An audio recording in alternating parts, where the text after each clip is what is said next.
नमस्कार मित्रांनो, मी सरपंच मंगेश साबळे बोलतोय। सन्माननीय मनोजदादा जरांगे पाटील यांनी काल जो निर्णय दिला त्याचा आम्ही स्वागत करतो। सन्माननीय मनोजदादा हे आमचं दैवत आहे। ज्या ज्यावेळी समाजासाठी सन्माननीय मनोजदादा यांनी पावलं उचलली त्यावेळी त्यांच्या पावलावर पावलं ठेवण्याचा काम प्रयत्न या ठिकाणी आम्ही केला। समाज म्हणून नेहमी ज्या ज्यावेळी पाटलांना गरज भासली त्यावेळी एक मावळा म्हणून आपण पाटलांसोबत उभं राहण्याचा प्रयत्न देखील केला। मग तो गाड्या फोडायचा असेल, गाड्या जाळायचा असेल, रस्त्यावर उतरायचा असेल, पाटलांचा जीव धोक्यात असताना महाराष्ट्रामध्ये प्रशासनाला धारेवर धरायचा असेल आणि असे समोर चालूच राहणार आहे। जोपर्यंत आरक्षणाचा लढा सुरू आहे तोपर्यंत पाटलांचे खंदे समर्थक, पाटलांचे बॉडीगार्ड, पाटलांच्या जीवाला काही धोका होऊ नये म्हणून आम्ही नेहमी पाटलांसोबत असणार आहे। परंतु या ठिकाणी मित्रहो, ज्यांनी कुणानी आपल्याला लाठ्या मारल्या त्यांना आपण रिटर्न मध्ये लाठ्या मारू शकत नाही, त्यांना आपण रिटर्न मध्ये हमला करू शकत नाही। त्यांच्यावर हमला हा आपल्याला संसदेत जाऊन करावा लागेल आणि म्हणून पाटलांनी जी भूमिका घेतली आहे राजकारणापासून दूर राहण्याची ती उत्तमच आहे।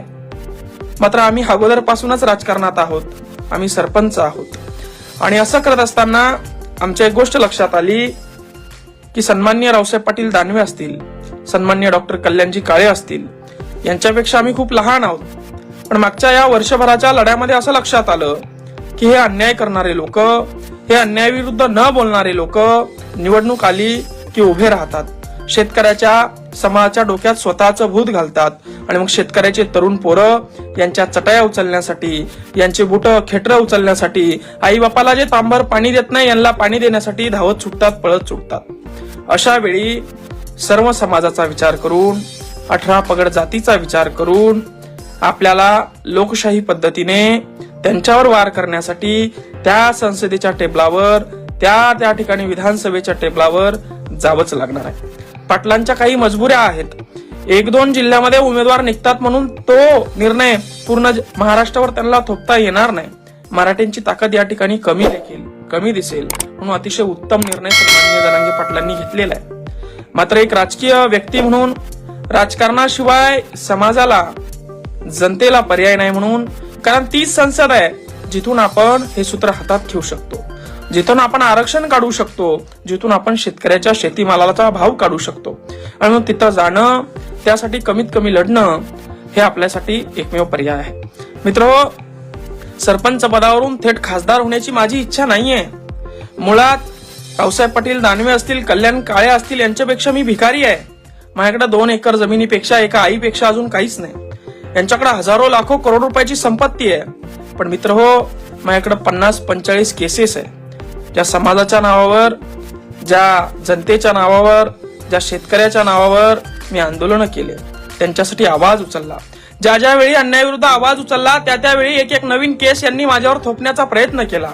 त्या केसेस घेऊन या ठिकाणी आम्ही आता रिंगणात उतरणार आहोत आणि यांना पर्याय या ठिकाणी निर्माण करणार आहोत। कारण की जर आपण रावसाहेब दानवे यांना मतदान न करता कल्याण काळे यांना मतदान केलं तर हे काँग्रेसमध्ये निवडून आलेले लोक आपण बघतात, मागच्या काही वर्षापासून, मागच्या काही महिन्यापासून मंत्रीपद मिळालं नाही म्हणून भाजपमध्ये जातात।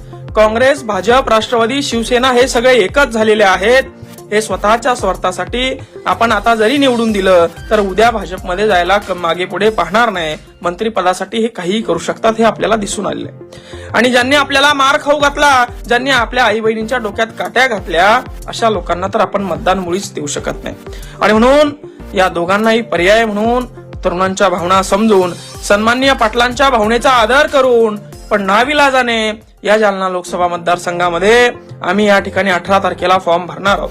हे बघा, आमच्याकडे 1 रुपया नाही, आम्ही अंडरपॅन्डवर या ठिकाणी उभं राहणार आहे, नागडा या ठिकाणी उभं राहणार आहे। पॉम्पलेट नाही, बॅनर नाही, सभा नाही, कुठला प्रचार नाही, कुठला पैसा नाही। तुमच्या मनामध्ये, घराघरामध्ये जो उमेदवार असेल त्याला मतदान करा।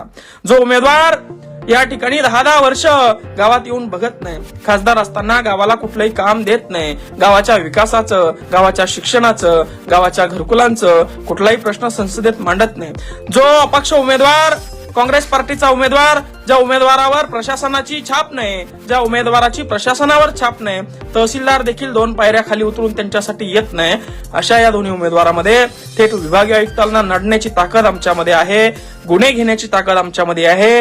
आणि जर का आम्ही पडलो, निवडून येईल अशी शाश्वतीच नाही आणि यायचंच अशी आमची इच्छाही नाही, मात्र या व्यवस्थेला तोंड फोडण्यासाठी, या व्यवस्थेला उत्तर देण्यासाठी, समाजाचं 18 पगड जातींचं, शेतकऱ्यांचं अस्तित्व टिकवण्यासाठी आम्ही ही निवडणूक लढवणार आहोत. कोणाचंही मन या ठिकाणी दुखवण्याचं कारण नाही.